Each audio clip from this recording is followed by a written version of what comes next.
Bismillahirrahmanirrahim. Assalamualaikum warahmatullahi wabarakatuh. Innal hamdalillah nahmaduhu wa nasta'inuhu wa nastaghfiruh wa na'udzu billahi min syururi anfusina wa min sayyiati a'malina. May yahdihillahu fala mudhillalah wa may yudlilhu fala hadiyalah.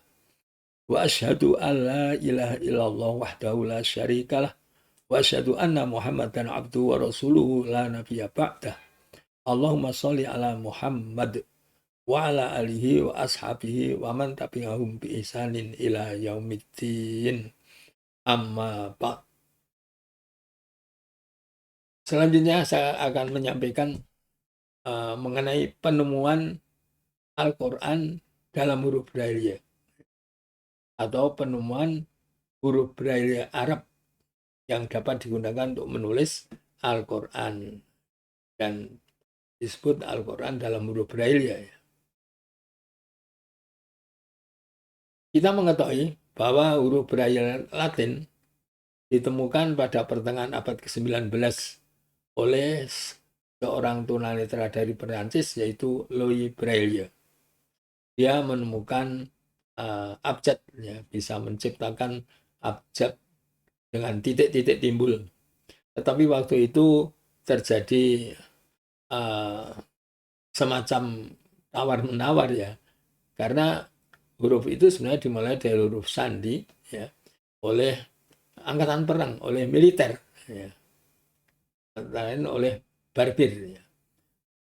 Barbier menemukan suatu huruf dengan menggunakan 6 titik dan 6 garis, ya. Dan itu bisa dibuat timbul, bisa dibaca dengan rabaan. Dalam kegelapan bisa dibaca. Kemudian Louis Braille menemukan, ya, suatu rumusan abjad huruf Latin dengan menggunakan titik-titik timbul 6 buah, yaitu 2 garis vertikal yang masing-masing terdiri dari 3 titik, ya, titik ke 1, 2, 3, kemudian dari atas 4, 5, 6. Namun waktu itu belum bisa disahkan sebagai tulisan yang resmi sampai Louis Braille meninggal. Dan itu mendapat pengesahan dari pemerintah Perancis setelah Louis Braille meninggal, ya, sekitar tahun 1860-an, ya. Atau kalau nggak salah 1862.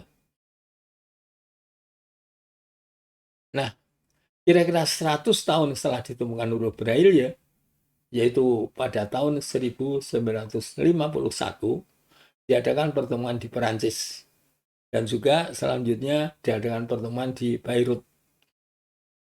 Sebagai hasilnya ditemukanlah abjad dengan titik-titik timbul atau abjad dengan ini tulisan Braille, abjad lengkap, dan juga dengan rumusan huruf hamzah serta tak marbutoh, dilengkapi dengan tanda sagel serta tanda baca yang lainnya. Dan itu mendapatkan rekomendasi pengesahan dari PBB, dalam ini UNESCO, pada tahun 1951 juga. Nah,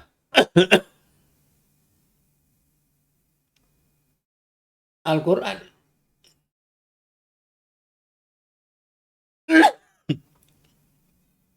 Al-Quran yang sampai Indonesia adalah Al-Quran terbitan Yordania tahun 1952. Al-Quran ini dikirim ke Indonesia, yaitu ditujukan kepada perpustakaan Braille, ya, dari Wiataguna di Bandung. Ya.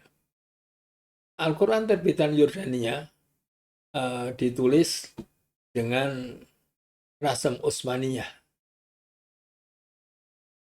Kemudian hal yang dipandang menyulitkan diubah dengan rasem Imla'iyah. Antara lain mengenai penulisan huruf alif, penulisan huruf hamzah, dan juga kata-kata yang memang sulit untuk ditulis dengan rasm Utsmaniyah. Al-Quran ini belum ada atau tidak menggunakan harokat isbaiyah. Jadi bunyi A panjang juga ditulis dengan fathah biasa. Bunyi I panjang juga ditulis dengan kasroh biasa. Sedangkan huruf U panjang juga ditulis dengan dhammah biasa.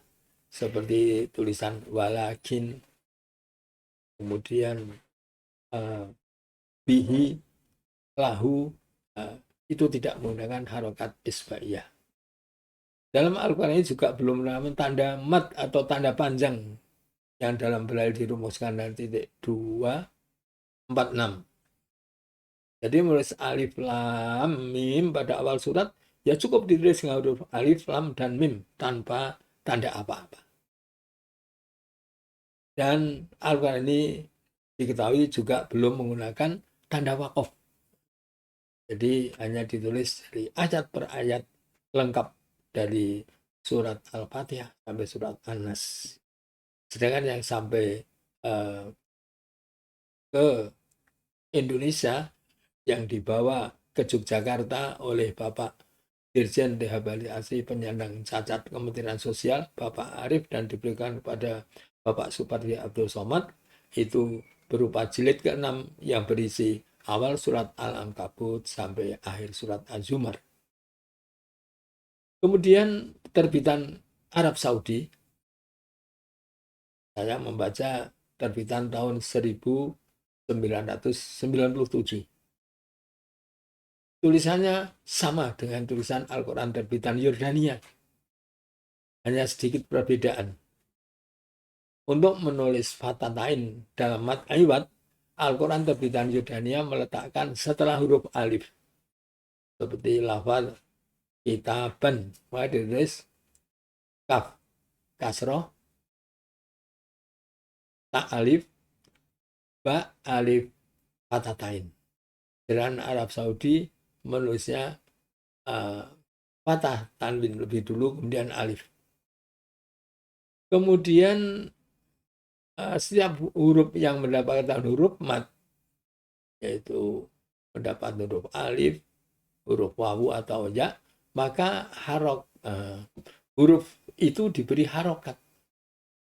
Bagi contoh menulis kana, maka ditulis kaf fathah, alif, nun fathah. Kemudian yakunu ditulis dengan ya fathah, kaf dhammah, wawu nun dhammah. Karimun ditulis dengan kaf fathah, ro kasroh, ya mim dhammah tanwin. Nah, itulah perbedaan antara Al-Quran terbitan Yordania dengan Al-Quran dalam huruf Braille terbitan Arab Saudi yang diberi nama Al-Quranul Karim fi Kitabatil Arabiyah An-Nafirah. Al-Quran dalam tulisan Arab titik-titik timbul. Jadi tidak menggunakan nama Arab Braille, tidak menggunakan nama Braille.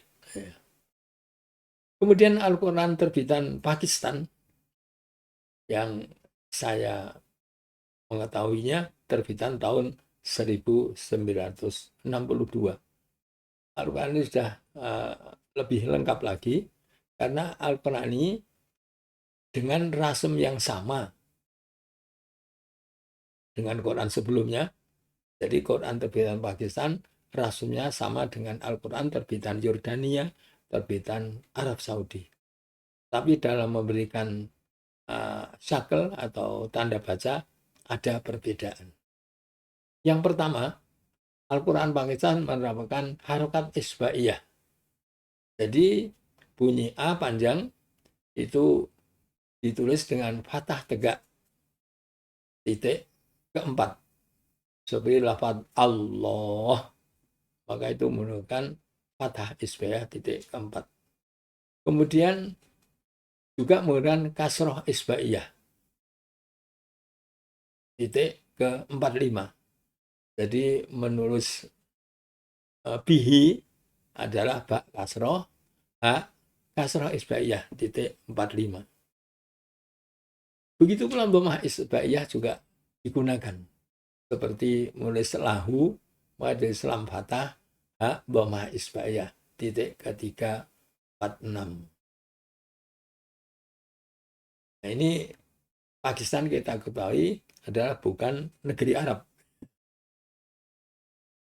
Kemudian tanda mat atau tanda bacaan panjang, ya, panjang lebih dari 2 harokat, itu diterapkan dalam potongan huruf pada awal surat atau huruf-huruf fawatihus suwar, yaitu huruf ain, ya, sin, lam, kaf, mim, nun, qaf, dan shod. Ini beri tanda, dan ini adalah matnya panjangnya sampai 6 harokat. Sedangkan bacaan panjang yang lainnya dalam ayat-ayat Al-Quran tidak diberi tanda mat tersebut. Kemudian yang ketiga, Al-Quran terbitan Pakistan telah menerapkan tanda wakof. Tanda wakof diambil dari huruf Arab. Kalau Al-Quran Rasem Utsmani atau Quran Awas seperti MSI itu menggunakan huruf kecil. Nah, dalam Al-Quran terbitan Pakistan menggunakan tanda, yaitu kalau dia berada di akhir ayat, maka ditulis tanda akhir ayat lebih dulu, titik 1, titik 2, 3, 5, 6, kemudian tulis huruf tanda wakof itu. Misalnya wakof mim.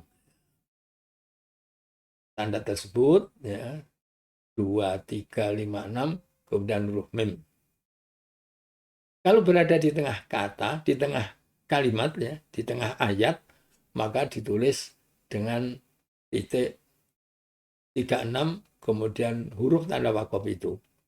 Misalnya wakof huruf shod, maka ditulis titik 36, kemudian huruf shod. Demikianlah perbedaan Al-Quran terbitan Yordania, Arab Saudi, dan Pakistan. Kemudian akhir-akhir ini juga sampai Indonesia Al-Quran terbitan Kuwait. Sehingga kita mengetahui bahwa Al-Quran Timur Tengah atau Al-Quran internasional itu dengan rasem yang sama, tulisan yang sama. Tetapi penerapan syakel, ya, atau harokat dan tanda bacanya berbeda-beda. Maka di Indonesia, Al-Quran yang sampai Indonesia kemudian itu digunakan dasar dari Yayasan Kesejahteraan Tunanetra Islam Toyake Tunis Yogyakarta dalam menulis Al-Quran dengan huruf Braille.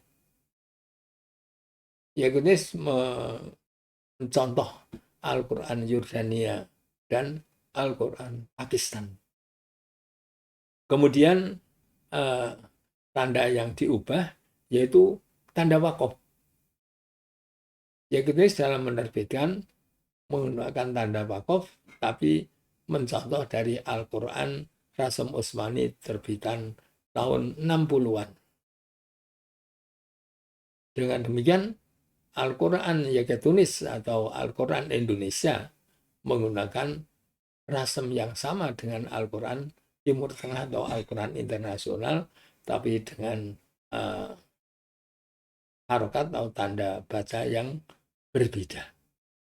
Nah, dalam menulis fatatain sebagai tanda mat aiwat, Tunis mencontoh Al-Quran terbitan Yordania dan Pakistan, yang mana keduanya menerapkan penulisan fathah tain sebagai mat aiwat itu diletakkan setelah huruf alif. Nah, begitulah penemuan Al-Quran secara internasional, dan Al-Quran digunakan di seluruh dunia, termasuk Indonesia, dan dengan rasem yang sama, dengan tanda baca yang berbeda. Dan sejak ditetapkannya tahun 1951 sampai sekarang ini belum mengalami perubahan mengenai rasemnya. Sedangkan sekali lagi mengenai harokat, syakel, tanda baca dan tanda-tanda lainnya itu mengalami perubahan sesuai dengan kepentingan daerah atau kepentingan negara masing-masing. Demikianlah kita bersyukur lebih-lebih warga tunanetra dapat membaca Al-Quran dengan bantuan alat Al-Quran dalam huruf Braille. Itu dulu apa yang digagas bagi angan-angan dari Bapak Supati Abdul Somad, seorang tunanetra yang mondok di Pondok Kerapia, Yogyakarta. Dia mempunyai angan-angan alangkah senangnya apabila ada suatu tulisan, suatu kode, suatu tanda yang bisa digunakan oleh tunanetra untuk membaca ayat-ayat Al-Quran, sehingga tunanetra tidak selalu dan terlalu tergantung kepada orang yang melihat. Saya kira sampai di sini yang saya sampaikan. Mudah-mudahan ada manfaatnya. Alhamdulillahirabbil alamin. Subhanakallahumma bihamdik asyhadu alla ilaha illa anta astaghfiruka wa atubu ilaik. Assalamualaikum warahmatullahi wabarakatuh.